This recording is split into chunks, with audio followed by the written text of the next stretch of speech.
ಶ್ರೀನಿವಾಸ. ಇವತ್ತು ಗುರುವಾರ ಆದ್ದರಿಂದ ರಾಯರ ಬಗ್ಗೆ ಕೆಲವು ಮಾತುಗಳನ್ನ ಹೇಳಬೇಕು ಅನ್ಕೋತಾ ಇದ್ದೀನಿ. ದಯವಿಟ್ಟು ಯಾರ್ಯಾರು ನೋಡ್ತಿದ್ದೀರಾ ಪ್ರತಿಯೊಬ್ಬರು ಸಬ್ಸ್ಕ್ರೈಬ್ ಮಾಡ್ಕೊಂಡು ನೋಡಿ, ನನಗೊಂದು ಎಂಕರೇಜ್ಮೆಂಟ್ ಸಿಗತ್ತೆ. ಈ ವಿಡಿಯೋ ತುಂಬ ಇಂಟ್ರೆಸ್ಟಿಂಗ್ ಆಗಿದೆ, ಸೊ ಎಲ್ಲೂ ಸ್ಕಿಪ್ ಮಾಡಬೇಡಿ, ಪೂರ್ತಿಯಾಗಿ ನೋಡಿ. ಹಾಗೆ ಮರೀದೆ ಸಬ್ಸ್ಕ್ರೈಬ್ ಮಾಡ್ಕೊಂಡು ಶೇರ್ ಮಾಡಿ ಇನ್ನೊಬ್ರಿಗೂ. ಇದೆಲ್ಲರಿಗೂ ತಿಳಿಬೇಕಾದಂಥ ವಿಷಯಗಳು, ಹಾಗಾಗಿ ಹೇಳ್ತಿದ್ದೀನಿ. ಕಂಪ್ಲೀಟಾಗಿ ನೋಡಿ, ಎಲ್ಲೂ ಸ್ಕಿಪ್ ಮಾಡಬೇಡಿ. ಈಗ ನಾನು ಹೇಳ್ತಿದ್ದೀನಿ ಏನು ಅನ್ನೋದನ್ನು. ನೀವು ನೋಡಿರ್ತೀರ, ತುಂಬ ಜನ ಇತ್ತೀಚೆಗೆ ಮಂತ್ರಾಲಯಕ್ಕೆ ಹೋಗಿ ರಾಯರ ದರ್ಶನ ಮಾಡ್ಕೊಂಬರೋರಿದ್ದಾರೆ. ಹಾಗೆ ಫೋಟೋಗಳನ್ನಿಟ್ಟು ಪೂಜೆ ಮಾಡೋರು ಇದ್ದಾರೆ. ರಾಯರಿಗೆ ಏನು ಮಾಡಿದ್ರೂ ಕಮ್ಮಿನೇ, ಎಷ್ಟು ಪೂಜೆ ಮಾಡಿದ್ರೂ ಕಮ್ಮಿನೇ ಅಂತ ಹೇಳೋರನ್ನೇ ನಾನಾಗಲಿ ಇನ್ನೊಬ್ಬರಾಗಲಿ ಹೇಳೋದು ಇದೇ ಮಾತನ್ನು. ಆದರೆ ಒಬ್ಬ ವ್ಯಕ್ತಿ ಅವನು ಮಹಾದುಷ್ಟ, ರಾಯರಂದರೆ ಇಷ್ಟ ಇಲ್ವಂತೆ. ಮಂತ್ರಾಲಯಕ್ಕೆ ಯಾರು ಕರ್ಕೊಂಡು ಹೋಗಿದ್ರೋ, ಯಾಕೆ ಕರ್ಕೊಂಬಂದು ಮಂತ್ರಾಲಯಕ್ಕೆ ಅಂಥೇಳಿ ಕೇಳ್ತಾನಂತೆ ಹೆಂಡತಿ ಹತ್ರ. ಆ ಮಾತು ಹೇಳಿದ ಮೇಲೆ ಆ ಮಾತು ಹೇಳಿದ ಮೂರೇ ದಿವಸಕ್ಕೆ ಬೀದಿಗೆ ಬಂದು ನಿಂತಿದ್ದಾನ ಆ ಮನುಷ್ಯ.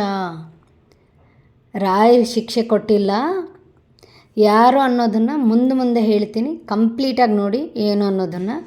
ನನ್ನ ಫ್ರೆಂಡ್ ಒಂದು ಸತಿ ಕಾಲ್ ಮಾಡಿದ್ಲು. ಅದೇನು ಅಂತಂದರೆ, ಕಾಲ್ ಮಾಡಿಬಿಟ್ಟು ಹೇಗಿದೆಯಾ ಅಂತೆಲ್ಲ ಕೇಳಿದ್ಮೇಲೆ ಅವಳೊಂದು ವಿಷಯ ಹೇಳಿದ್ಲು ನನಗೆ.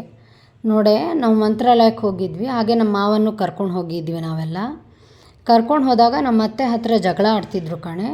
ಅದೇನು ಅಂತಂದರೆ, ನಂಗೆ ರಾಯರಂದ್ರೆ ಇಷ್ಟ ಇಲ್ಲ, ನಾನು ಯಾಕೆ ಮಂತ್ರಾಲಯಕ್ಕೆ ಕರ್ಕೊಂಡು ಬರಬಾರ್ದಾಗಿತ್ತು, ನಾನು ಬೆಂಗಳೂರಲ್ಲೇ ಇರ್ತಿದ್ದೆ ಅಂಥೇಳಿ. ಸರಿ ಅಂಥೇಳಿ ಅವ್ರ ಅತ್ತೆ ಇಷ್ಟೇ ಹೇಳಿದ್ರಂತೆ, ರಾಯರಂದ್ರೆ ಇಷ್ಟ ಇಲ್ಲ ಅಂತ ಹೇಳಬೇಡಿ, ಇನ್ಮೇಲಿಂದ ಆಯಿತು, ನಿಮ್ಮನ್ನು ನಾನು ಮಂತ್ರಾಲಯಕ್ಕೆ ಕರೆಯಲ್ಲ ಅಂಥೇಳಿ ಹೇಳಿದ್ರಂತೆ. ಅದು ಹೇಳಿ ದರ್ಶನ ಎಲ್ಲ ಆಯ್ತಲ್ಲ, ಅವರು ಬೆಂಗಳೂರಿಗೆ ಬಂದಿದ್ದಾರೆ. ದರ್ಶನ ಎಲ್ಲ ಮಾಡಿಕೊಂಡು ಬಂದು 2-3 ದಿವಸಕ್ಕೇ ಆ ಮನುಷ್ಯ ಎಂಥ ನಯವಂಚಕ, ಎಂಥ ದುಷ್ಟ, ಹೆಂಡತಿನ ಬಿಟ್ಟು ಇನ್ನೊಂದು ಹೆಣ್ಣನ್ನು ಇಟ್ಕೊಂಡಿದ್ದಾನಂತೆ. ಆ ಹೆಣ್ಣಿಗೆ 2 ಮಕ್ಕಳನ್ನ ಬೇರೆ ಕೊಟ್ಟಿದ್ದಾನಂತ ಆ ವ್ಯಕ್ತಿ. ಅದು ಗೊತ್ತಾಗಿ ಇನ್ಯಾರೋ ಒಬ್ಬ ವ್ಯಕ್ತಿ ನನ್ನ ಫ್ರೆಂಡ್ ಅತ್ತೆ ಹತ್ರ ಬಂದು ಹೇಳಿದ್ರಂತೆ, ನೋಡಿ ನಿಮ್ಮ ಗಂಡ ಕಲ್ಪ್ರಿಟ್ಟು, ಸರಿಗಿಲ್ಲ ನಿಮ್ಮ ಗಂಡ, ಅವನನ್ನು ನಂಬೇಡ್ರಿ, ಮಹಾನಯವಂಚಕ, ನಿಮ್ಮನ್ನು ಮೋಸ ಮಾಡ್ತಿದ್ದಾನೆ. ನೀವಿರೋ ಮನೇನ ಕೂಡ ಅವನ ಹೆಸ್ರಿಗೆ, ಅಂದರೆ ನಿಮ್ಮ ಗಂಡ ಅವ್ರ ಹೆಸ್ರಿಗೆ ಬರೆಸ್ಕೊಂಡು ಆ ಹೆಣ್ಣಿಗೆ ಕೊಡಬೇಕು ಅನ್ನೋ ಪ್ಲ್ಯಾನಲ್ಲಿದ್ದಾರೆ, ಹುಷಾರಾಗಿರಿ ಅಂಥೇಳಿ ಆ ವ್ಯಕ್ತಿ ಹೇಳಿದ್ರಂತೆ.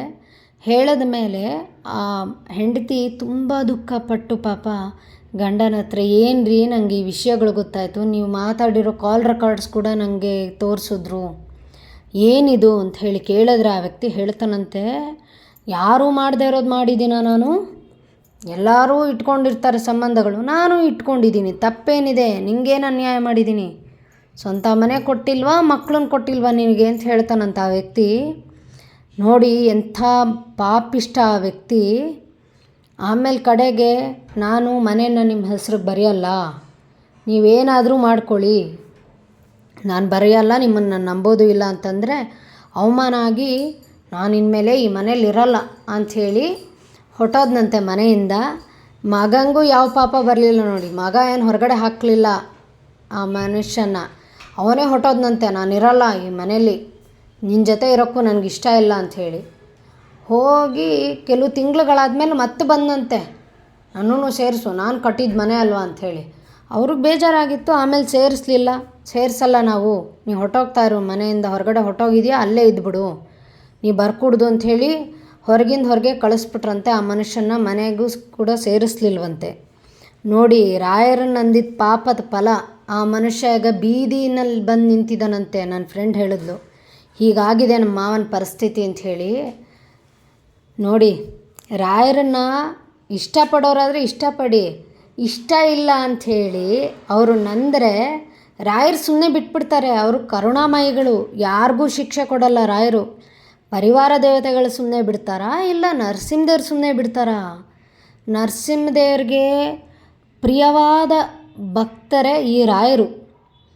ಹಾಗಾಗಿ ನರಸಿಂಹದೇವರು ಮತ್ತು ಪರಿವಾರ ದೇವತೆಗಳು ಯಾರೂ ಸುಮ್ಮನೆ ಬಿಡಲಿಲ್ಲ ಆ ಮನುಷ್ಯನ. ಅದಕ್ಕೆ ಹೊರಗಡೆ ಹೋಗೋ ಥರ ಮಾಡಿ ಅವನಿಗೆ ಶಿಕ್ಷೆ ಕೊಟ್ಟಿದ್ದಾರೀಗ. ಬೀದಿನಲ್ಲಿ ಬಿದ್ದಿದ್ದಾನೀಗ. ಏನು ಹೇಳ್ಬೇಕು ಅರ್ಥ ಆಗ್ತಿಲ್ಲ. ಅವನೇ ಬೀದಿಗೆ ಬರೋ ಥರ ಮಾಡಿಕೊಂಡ. ಏನು ಅಂದ್ಕೊಂಬಿಟ್ಟಿದ್ದ, ನಾನು ಏನೇ ಮೋಸ ಮಾಡಿದ್ರು ನಮ್ಮ ಮನೆಯವ್ರಿಗೆ ಯಾರಿಗೂ ಗೊತ್ತಾಗಲ್ಲ, ನಾ ಹೀಗೆ ಮೋಸ ಮಾಡಿಕೊಂಡೆ ಕಾಲ ಕಳೆದು ಬಿಡ್ಬೋದು ಅಂದ್ಕೊಂಡ. ಆದರೆ ರಾಯರನ್ನಂದು ಕಡೆಗೆ ಅವನ ಮೋಸ ಪ್ರತಿಯೊಂದು ಬಯಲಿಗೆ ಬಂತು. ಹೊರಗೆ ಬಂತು. ಅವನು ಮಾಡಿದ ಮೋಸ ಎಲ್ಲ ಹೊರಗಡೆ ಬಿದ್ದಿದ್ದಾನಿವಾಗ. ಹಾಗಾಗಿ ರಾಯರನ್ನು ಯಾವತ್ತೂ ಯಾರು ಅನ್ಕೂಡ್ದು, ತಿಳ್ಕೊಳ್ಳಿ. ಇಷ್ಟು ಹೇಳಬೇಕು ಅಂದ್ಕೊಂಡೆ. ಏನು ಅನ್ನಿಸ್ತು ಅನ್ನೋದನ್ನು ನನಗೆ ಕಮೆಂಟ್ ಸೆಕ್ಷನಲ್ಲಿ ತಿಳಿಸಿ. ಇಷ್ಟ ಆದರೆ ಒಂದು ಲೈಕ್ ಕೊಡಿ ಈ ನನ್ನ ವಿಡಿಯೋಗೆ.